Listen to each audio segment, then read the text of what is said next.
AM New York, free sheet, 400,000 circulation versus the New York Daily News newspaper with 1 million. 400,000 from 0 2 years ago. So people are taking the free. Okay? Business magazines. Business magazines have changed the model.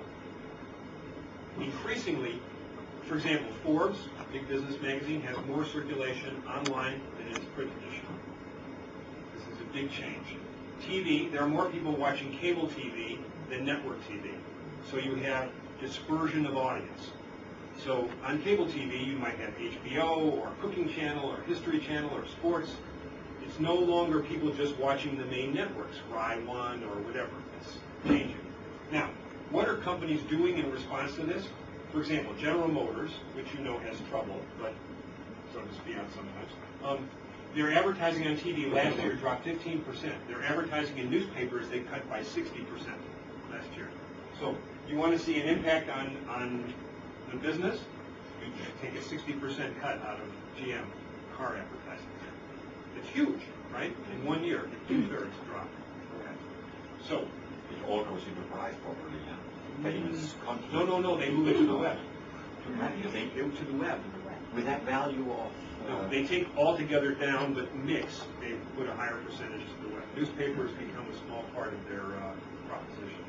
Okay, so we've seen dispersion, right? Dispersion of audience. Each person, this is really important to think about.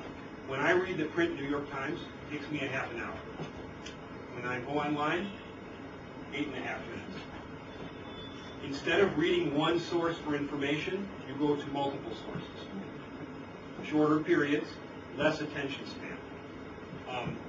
And it's not that the average person is decreasing the amount of time spent on media. In fact, it's the mix that's changing. Okay? So each person average spends 3,500 hours a year on media. That's a lot of time, right? 10 hours a day, more or less. Now, this includes all kinds of media, so Xbox, plus newspaper, plus watching TV, all this.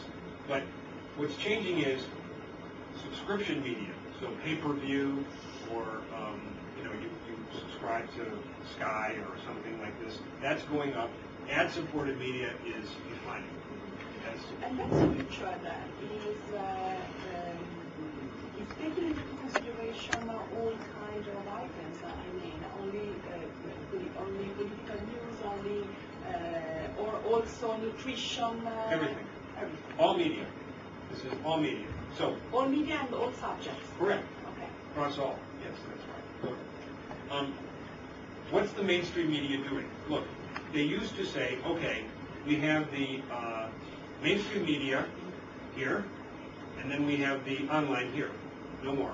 They've made a bridge between. And they look at it as a continuous experience between the print, for people like me who are dinosaurs, and then the online who are, hip, cool, etc., younger, etc. So what they do is they have their main site, and then they have a companion site, right? They have their print edition.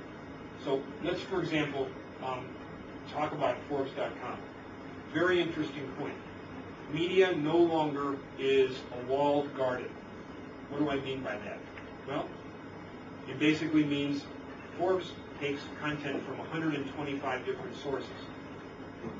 That's phenomenal. That's totally changed. Why? Because they've changed their business mentality. They no longer want to have a little bit of content on many industries. A little food business, a little pharma business, a little tech. No. They want a lot of tech. They want a lot of health, a lot of financial services. Those are the rich verticals. The world in media is moving to verticals. This is a big change. And it means that we have more opportunity in PR to get stories into media, but they have to be in verticals. Okay? Also, user-generated content. I'm sure you've heard about this, but BBC absolutely has revamped its mentality online to say we want consumer-generated content. It's very important for them. I mean, I'm sure all of you at least have looked at YouTube as the far example. You haven't? Okay. Please go to YouTube, at least today, and look at a very funny video. It's called Evolution of Dance. And if you want to see, have you seen it?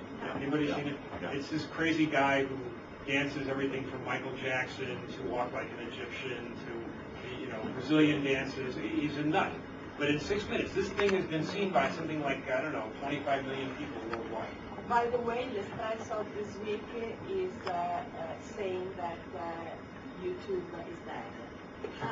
YouTube is dead because Cyborg is coming. We'll see. So, We'll see. Anyway, next slide. You also see tremendous changes in the media structure. So mainstream media, newspapers, shrinking. For instance, a very fine city newspaper, the Philadelphia paper, has gone from 500 reporters to 300 reporters in the last 2 years. That's a huge drop. What that means is the newspapers focus on fewer things, and they're more local.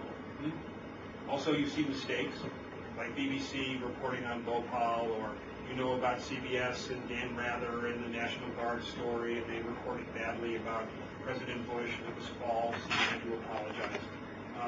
And also, they're going to have narrower ambitions. Wall Street Journal Europe is a small percentage of what it was in the year 2000.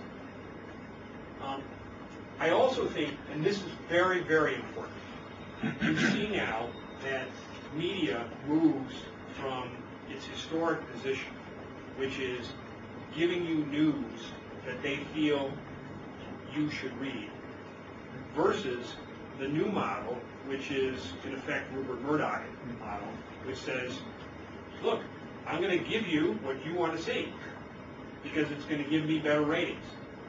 Also, I'm going to stop being objective. I'm going to tell you my opinion. And by the way, it's going to be a little bit, please, it's going to be a little bit more, skip the advertising.